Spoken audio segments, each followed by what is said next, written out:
morning student.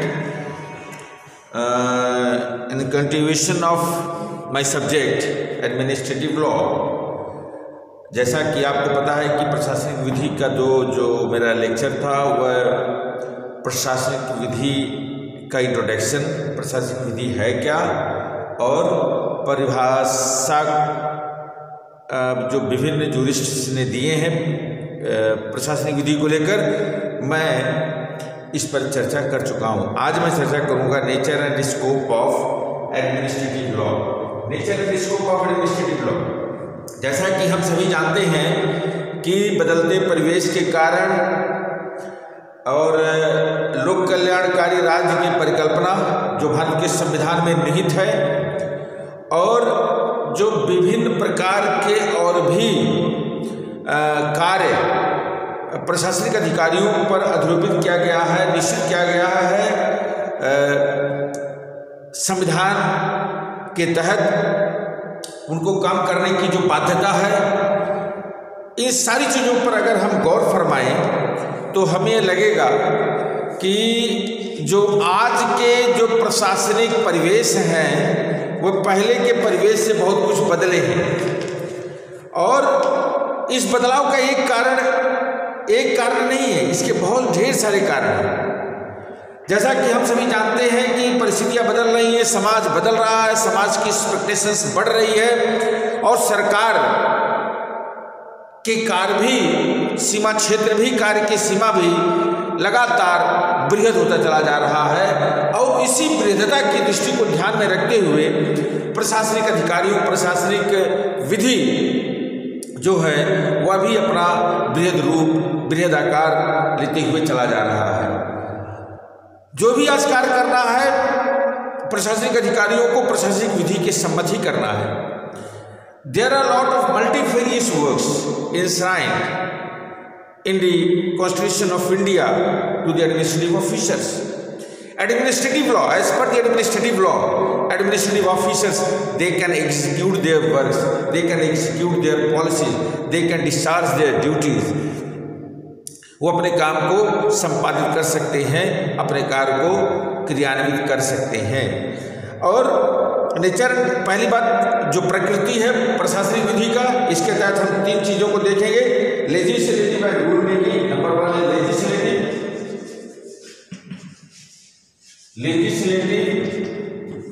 And rule making,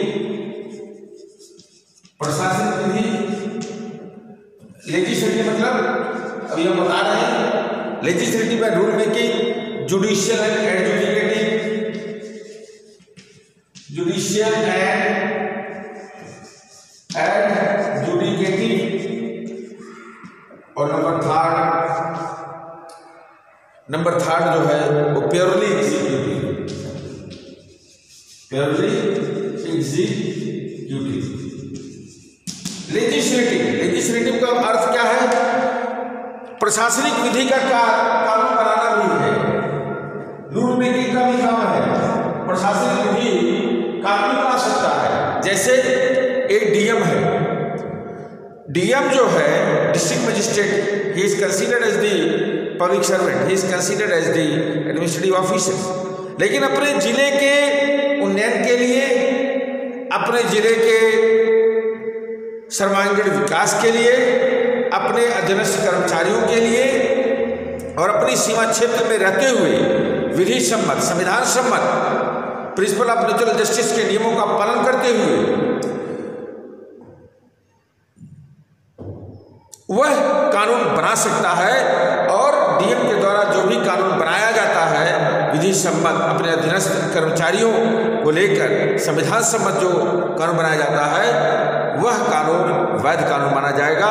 इसीलिए प्रशासनिक अधिकारी का काम कानून बनाना भी है। लेजिस्लेटिव कानून बनाने का कार्य सिर्फ और सिर्फ एमपी, एमएलए और एमएलसी ही नहीं करेंगे। एमपी, एमएलए, एमएलसी और यही से लोग नहीं करेंगे, इनके अलावा एडमिनिस्ट्रेटिव ऑफिसर्स भी कानून बना सकते हैं, लेकिन कानून बनाएंगे अपने सीमा क्षेत्र में रहते हुए, प्रशासनिक विधि को ध्यान में रखते हुए, संविधान को ध्यान में रखते हुए, अपनी सीमा क्षेत्र को ध्यान में रखते हुए, प्रिंसिपल ऑफ नेचुरल जस्टिस को ध्यान में रखते हुए रूल ऑफ लॉ को ध्यान में रखते हुए और कॉन्स्टिट्यूशन के प्रोविजंस को ध्यान में रखते हुए वो जब भी कानून बनाएंगे इन चीज़ों को ध्यान में रखेंगे और ध्यान में रखते हुए कानून अपने अधीनस्थ कर्मचारियों पर बना सकते हैं और वह कानून वैध कानून माना जाएगा। तो प्रशासनिक अधिकारी कानून भी बना सकता है। मैंने उदाहरण स्वरूप डीएम की चर्चा भी की। दूसरा जुडिशियल एंड एडजुडिकेटिव। कभी कभी प्रशासनिक अधिकारी जज का भी काम करता है, एडजुडिकेटिव जजेस के काम करते हैं। आपको पता होगा डीएम जब रेवेन्यू संबंधित मुकदमे देखते हैं, लैंड संबंधित मुकदमे देखते हैं और तहसीलदार जैसे हुए, ये सब ऐसे पद हैं जो जुडिशरी जो न्याय का भी काम करते हैं। तो जब एक एडमिनिस्ट्रेटिव ऑफिसर्स न्याय सम्मत काम करता है, न्याय हेतु काम करता है, तो न्याय की प्रक्रिया को ध्यान में रखकर काम करता है, तो वह प्रशासनिक अधिकारी जुडिशियल ऑफिसर्स के रूप में कंसीडर किया जा सकता है। और लास्ट में ऐसा कार्य प्रशासनिक अधिकारी का न वह जब न्याय जुडिशरी से रिलेटेड है और ना ही वो लेजिस्लेटिव से रिलेटेड है, जो प्योरली एग्जीक्यूटिव है, अर्थात जैसे डीएम है। जब डीएम सरकार के पॉलिसीज को क्रियान्वित करने हेतु मीटिंग लेता है, फील्ड में दौड़ता है, हर चीज़ की निगरानी करता है, अधीनस्थ अधिकारियों के साथ बैठकें करता है और बैठकों में जायजा लेता है कि क्या काम हुआ, कैसे काम हुआ, काम की गति क्या है, काम की गुणवत्ता क्या है, तो हमें कहेंगे कि वह प्योरली एग्जीक्यूटिव कार्य में लिप्त है। तो एक एडमिनिस्ट्रेटिव ऑफिसर कानून बनाने का भी काम कर सकता है, जुडिशरी का भी काम कर सकता है और प्योरली एग्जीक्यूटिव का काम कर सकता है। तो we can say that administrative officers time to time he can considered as the legislative officers, legislative important wing of the government of India, as well as judicial officers when he is deciding the case regarding the matter of revenue, land, and etc. what comes within the jurisdiction of Tehsildar, DM, and administrative officers can also work as a purely executive officers, which is not at all related with judiciary, not at all related with legislative things.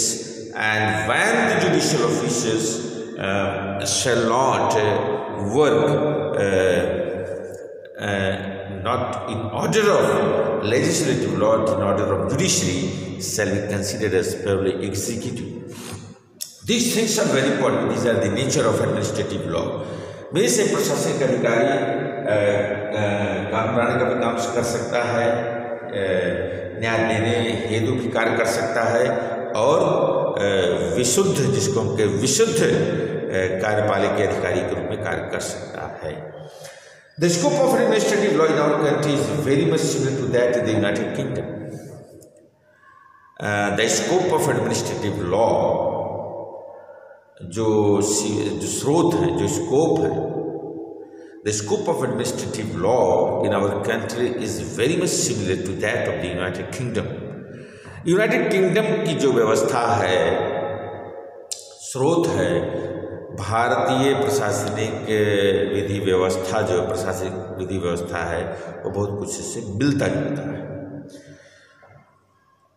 जैसा कि हम जानते हैं, dicey ने भी कहा administrative law क्या करता है, वह प्रशासनिक अधिकारी है और उसकी हमारा प्रशासनिक विधि जो है, क्या ताकत है, क्या कर्तव्य है, क्या सीमा क्षेत्र है, काम करने की प्रक्रिया क्या है, कौन से उपचार प्रदान किए जाएंगे प्रशासनिक अधिकारियों के द्वारा यदि कहीं पर किसी प्रकार की कोई गलती होती है, weights and flips, grip and straight और जेनिंग्स और वेट, सारे प्रशासनिक जो विधि शास्त्री हैं, इन्होंने जो परिभाषा दिया है, हमने परिभाषा में भी देख लिया है कि प्रशासन की विधि जो है किन किन सीमाओं को और किन किन विषय वस्तुओं को लेते हुए कार्य को अंजाम देगा, कार्य अपनी करेगी। लेकिन one thing is very clear, administrative officers shall also enjoy some discretionary power, विवेकीय अधिकार भी दिया गया है। तो विवेकीय अधिकार का दुरुपयोग नहीं होना चाहिए, इसका भी हमें ध्यान देना है। अब प्रशासनिक विधि के तहत यह भी एक महत्वपूर्ण नियम है कि प्रशासनिक अधिकारी को कभी भी अपने डिस्क्रिशनरी पावर का दुरुपयोग नहीं करना चाहिए। And discretionary power must always be used in the interest of public interest में इसको लगाना चाहिए, डिस्क्रिशनरी पावर को अपने फायदे में और संविधान विरुद्ध, और ये सब नहीं होना चाहिए। डिस्क्रिशनरी पावर देने का एक उद्देश्य है। प्रशासनिक अधिकारियों को इस चीज़ का और भी ध्यान देना चाहिए। प्रशासनिक विधि के तहत ये भी बताया गया है कि प्रशासनिक अधिकारी principle of natural justice, judicial control बहुत बड़ा है। देखिए, प्रशासनिक विधि पर एक जुडिशियल कंट्रोल है। यदि प्रशासनिक अधिकारी के द्वारा कोई भी गलती होती है तो जुडिशरी जजेस के माध्यम से कोर्ट में मुकदमा हो सकता है, कोर्ट में वाद दायर किया जा सकता है उस प्रशासनिक अधिकारी के विरुद्ध जिसने रूल ऑफ लॉ का उल्लंघन किया, जिसने प्रिंसिपल ऑफ नेचुरल जस्टिस का उल्लंघन किया, जिसने संविधान के उपबंधों का उल्लंघन किया। तो जुडिशरी वहाँ पर यदि ये पाती है, जजेस यदि इसको लगता है कि प्रशासनिक अधिकारी ने संविधान के किसी विशेष उपबंध का उल्लंघन किया है, रूल ऑफ लॉ का उल्लंघन किया है, प्रिंसिपल ऑफ नेचुरल जस्टिस का उल्लंघन किया है, तो कोर्ट वहाँ पर प्रशासनिक अधिकारी को दंड भी निर्धारित कर सकती है, जुर्माना भी निर्धारित कर सकती है। इसीलिए प्रशासनिक अधिकारी को सदैव कार्य करते समय इस बात का ध्यान देना चाहिए कि उनका रूल ऑफ लॉ क्या है, विधि का शासन क्या है, विधि के शासन के तहत ही उनको काम करना चाहिए, प्रिंसिपल ऑफ नेचुरल जस्टिस के तहत काम करना चाहिए, प्रांग न्याय का सिद्धांत, संविधान के उपबंधों के सम्मत काम करना चाहिए। और जो विधि व्यवस्था है भारत के तहत, भारत में उस विधि व्यवस्था की जानकारी जरूर रखनी चाहिए और विधि व्यवस्था के तहत ही अपने जितने भी आदेश हैं, निर्देश हैं, अपने कुर्सी पर रहते हुए देते समय इस बात का विशेष ध्यान देना चाहिए कि देश की विधि व्यवस्था क्या है, संविधान क्या है, रूल ऑफ लॉ क्या है। और जैसा कि हम सभी जानते हैं कि जितने भी प्रशासनिक अधिकारियों को जो भी पावर्स दिए गए हैं वो किसी अधिनियम के तहत दिए गए हैं, किसी एक्ट्स एंड इंस्टीट्यूट्स के माध्यम से दिए गए हैं और उनको सदैव एक्ट्स एंड इंस्टीट्यूट्स के तहत काम करना चाहिए, विधि सम्मत कार्य करना चाहिए और पब्लिक इंटरेस्ट एट लार्ज में वर्क करना चाहिए। यदि किसी प्रशासनिक अधिकारी के द्वारा, आपको पता होगा कि किसी भी प्रशासनिक अधिकारी के द्वारा यदि कार्य गलत होता है जिससे कि जनमानस को नुकसान होता है, तो वहाँ पर ये माना जाएगा कि सरकार ने गलत कार्य किया है और कोर्ट में यदि यह विषय जाता है तो कोर्ट सरकार पर जुर्माना आरोपित कर सकता है। ऐसे ढेर सारे उदाहरण हैं। तो क्या कहना है, government is legally liable for the wrongs of the servants and agents.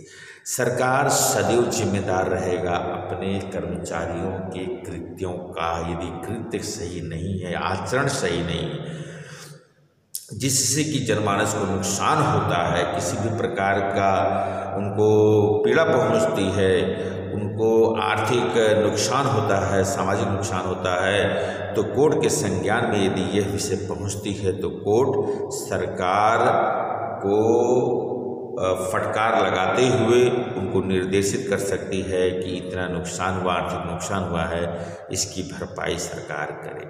ऐसे ढेर सारे हैं। तो नेचर एंड स्कोप के तहत इतना है। मैंने डेफिनेशन भी देख लिया है, मैंने प्रकृति और स्रोत भी देख लिया है। तो आज का लेक्चर इतना ही। Nature and scope, tomorrow I will again teach on the subject of administrative law. Thank you very much. Have a nice day. God bless you.